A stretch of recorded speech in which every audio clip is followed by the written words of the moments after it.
Welcome in, along with Mike Renner. I'm Steve Palazzolo, and this is your Anthony Barr free agent profile, the Vikings linebacker who came into the NFL as an edge defender. He's one of the more intriguing players because he had a complete position switch coming out of UCLA, going to the Minnesota Vikings. He didn't seem like the guy that would play more of a traditional linebacker role, but they still tapped into his pass rushing a little bit.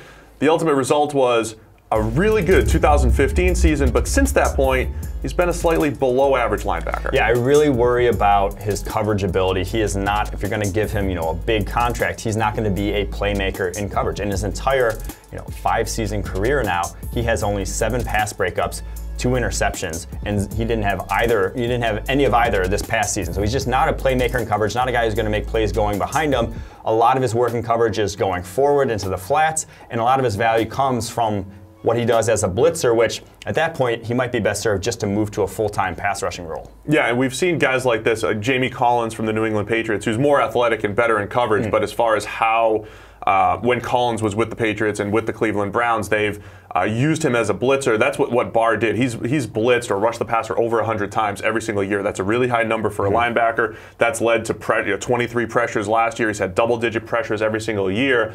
So they've done a good job of tapping into the thing that made him a top prospect coming out of UCLA. But it has been awkward at times at linebacker. So is there a role for him?